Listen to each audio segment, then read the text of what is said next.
Berarti kalau 98 ini masa Gus Dur dong jadi presiden. Jadi kita fokus pada pengembangan klaster Madura. Ini menjadi bagian dari penyelesaian masalah atau memberi kontribusi secara nasional. Ya. Kami ingin lebih suka kampus ini dulu membumi dulu daripada melangit. Gitu.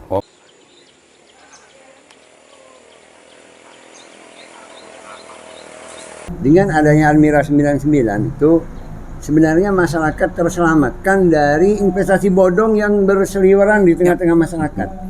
Seandainya masyarakat yang ikut investasi bodong itu semua di Almira 99 tentu akan selamat.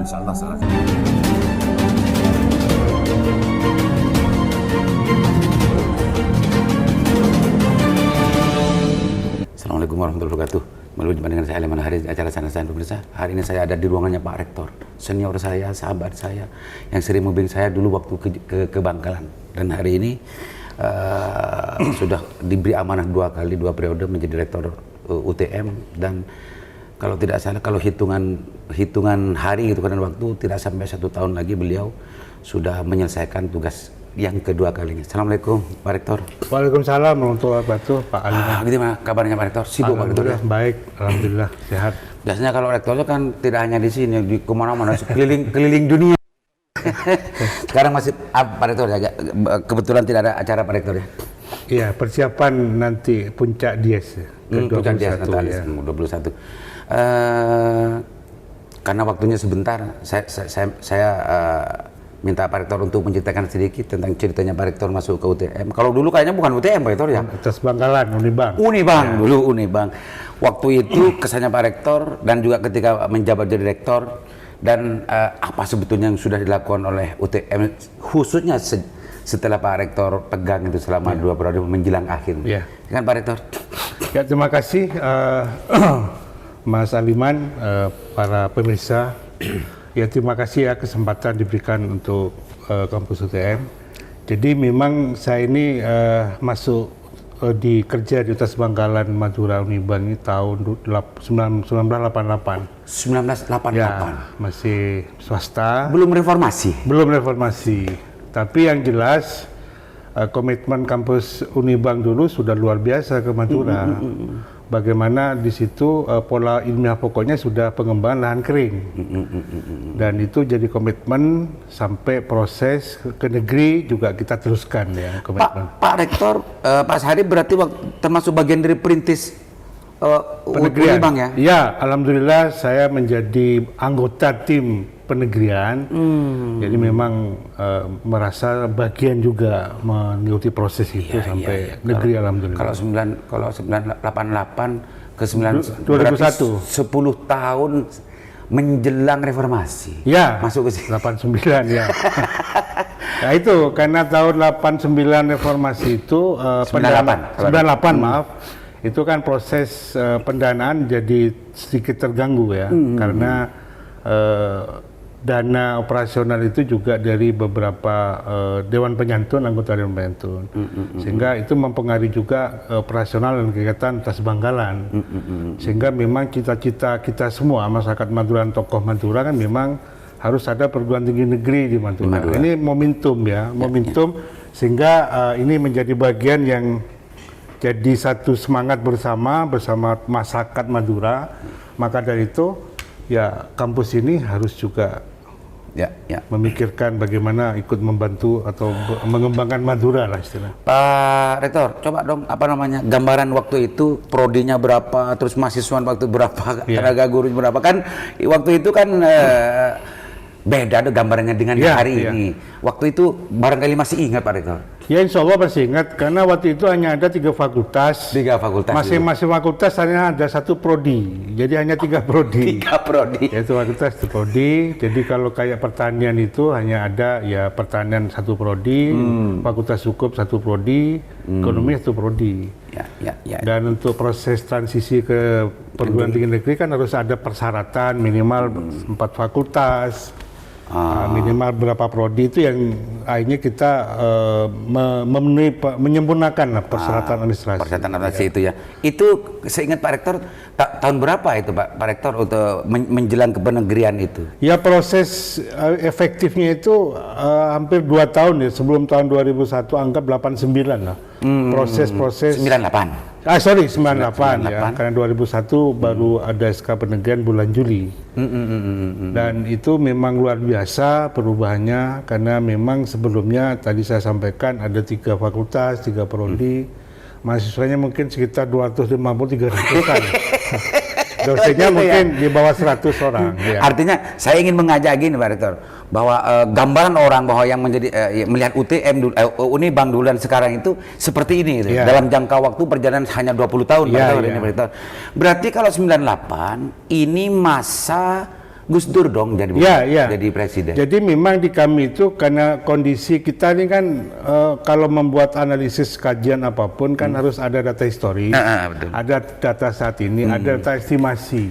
Sehingga memang perjalanan kampus ini 20 tahun yang lalu, 20 tahun yang dilakukan proses transformasi dan 20 yang akan datang bagaimana itu sudah ada di Renstra. Oh, sudah ada di dokumen planningnya di blueprint UTM. Oh, blueprint. Karena bagaimanapun juga harus itu dilakukan. Iya 98 kalau itu sudah dinegrikan. Sedinegrikan itu sudah 4 fakultas. Sudah 4 fakultas. Kan di waktu itu Pak Sarip, Pak Rektor diamanai untuk ngajar di fakultas apa waktu itu? Ekonomi dulu. Ekonomi. Saya waktu proses transisi penegrian itu jadi wakil dekan 2 Fakultas Ekonomi.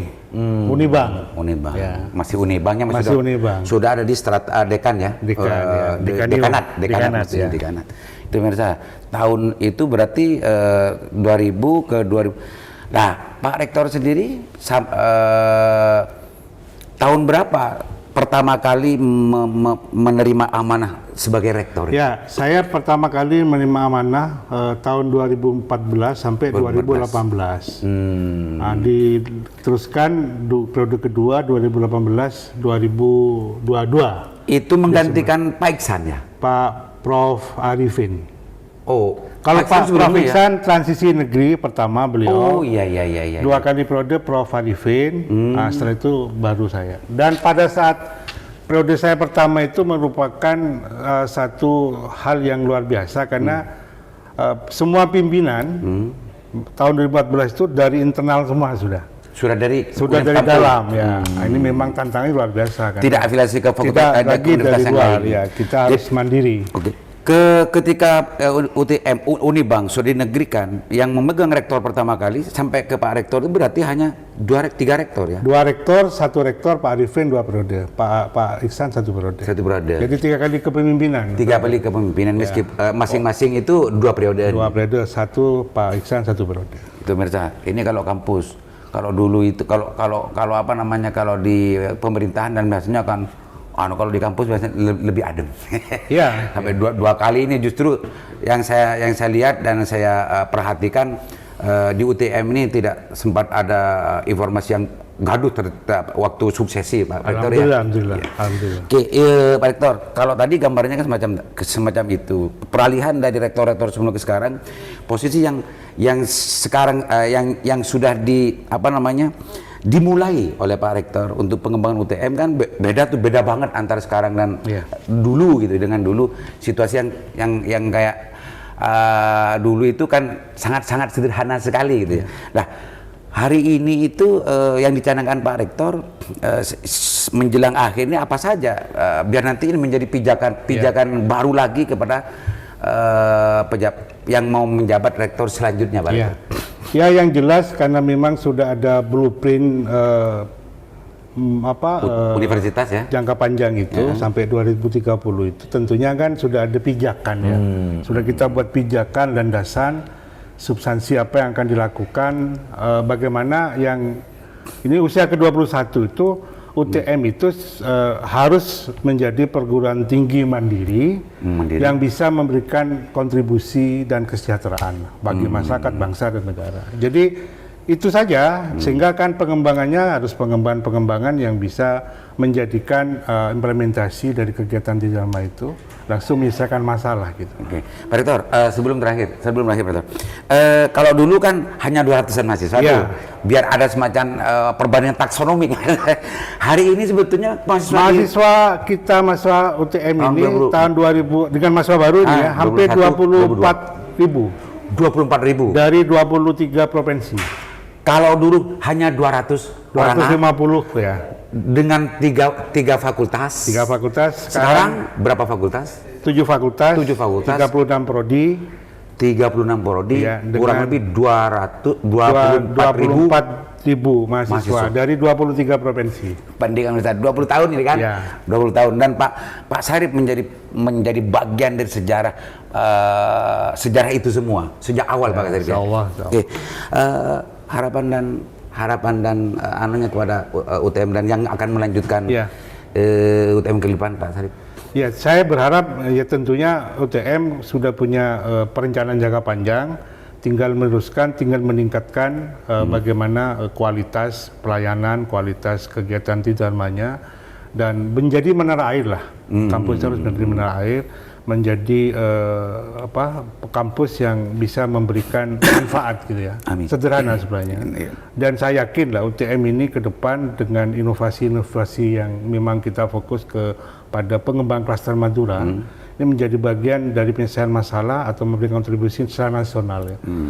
Kami ingin lebih suka kampus ini dulu membumi dulu daripada melangit gitu. Oh, membumi dulu melangit. Maksudnya catat, ini ya membumi dulu melangit. Gitu Pak Sarip ya, mudah-mudahan Terima kasih.